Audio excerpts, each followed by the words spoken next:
আমার হাঁটুর প্রবলেম ছিল, এতটাই ছিল মানে আমি পাটা টেনে হাঁটতাম, ডান পাটা বিশেষ করে। 40 দিনে ওষুধ খাওয়ার পর এখন আমি অনেকটা ভালো।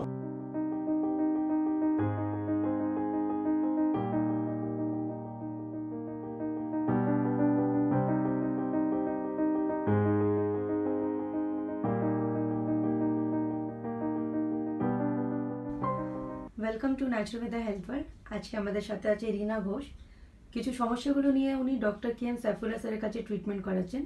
আসুন ওনার থেকে জানি ট্রিটমেন্ট করার পর উনি কেমন আছেন। নমস্কার। নমস্কার। কি সমস্যা নিয়ে আসা হলো? আমার হাঁটুর প্রবলেম ছিল, দুটো হাঁটুতে আমার মানে এতটাই ছিল মানে আমি পাটা টেনে হাঁটতাম, ডান পাটা বিশেষ করে। আর সিঁড়ি দিয়ে ওঠানামা করতে আমার ভীষণই কষ্ট হতো। তো যাই হোক, ওনার কাছে আমি 23শে ডিসেম্বর এসেছি। আচ্ছা, আজকে 40 দিনে ওষুধ খাওয়ার পর আবার সেকেন্ড চেক আপে এসেছি। এখন আমি অনেকটা ভালো, মানে আমার 60%। এখন আমি নিক্যাপ পরে সিঁড়িটা ওপর নিচ করতে পারি। হ্যাঁ, সম্পূর্ণ আমার ঠিক হয়নি এখনো। সেটা কতদিন ধরে সমস্যা নিয়ে ভুগছেন? আমি এটা 1 বছর। এর আগে কোথাও ট্রিটমেন্ট করেন? এর আগে আমি অর্থোপেডিক দেখিয়েছিলাম, তাতে আমাকে ওষুধ দেওয়া হয়েছিল। ওষুধ দেওয়ার পর আমার কিছু সমস্যা হয়েছিল। যেমন কি? যেমন আমার ক্রিয়েটিনিনটা বেড়ে গেছিল এবং ওষুধ বন্ধ করার পর আমার ব্যথাটা আবার এসেছিল। ওকে, মানে ওই ব্যথার ওষুধ দিয়ে আপনাকে ব্যথাটাকে কমানো হয়েছিল? হ্যাঁ, কমানো হয়েছিল বা ভিটামিন একটু বেশি দেওয়া হয়েছিল, যার ফলে আমার ক্রিয়েটিনিনটাই হয়ে গেছিল। আমাকে ওষুধ বন্ধ করতে হয়েছিল সাথে সাথে।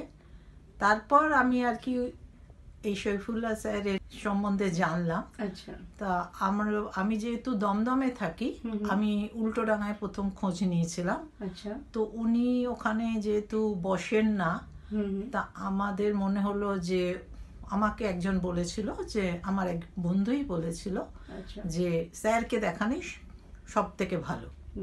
তারপর থেকে আমি 23শে ডিসেম্বর এখানে এসেছি, আর 40 দিন বাদে ওখানে এসেছি। আবার এসেছি সেকেন্ড চেক আপে।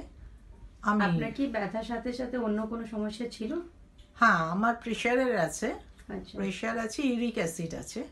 আমি প্রেশারের জন্য আমি অ্যালোপ্যাথি মেডিসিনই খাই, যেটা উনি অ্যালাউ করেছেন আর কি। আর ইউরিক অ্যাসিডের খাই। আর কোনো ঘুমের ডিস্টারবেন্স? হ্যাঁ, ঘুমের ডিস্টারবেন্স ছিল। এটা এখন খানিকটা তো কমেই গেছে, পুরোটা কমেছে আমি বলতে পারবো না। ওটা তো আস্তে আস্তে করে নিশ্চয়ই কমবে, যেহেতু খানিকটা কমেছে। শুধু আপনি 40 দিনই ওষুধ খেয়েছেন। হ্যাঁ, আর 40 দিনে যে রেজাল্ট আপনি বুঝতে পারছেন, আশা করি আপনি অনেক তাড়াতাড়ি সুস্থ হয়ে যাবেন। হ্যাঁ, সেই আশাতেই তো আমি এসেছি।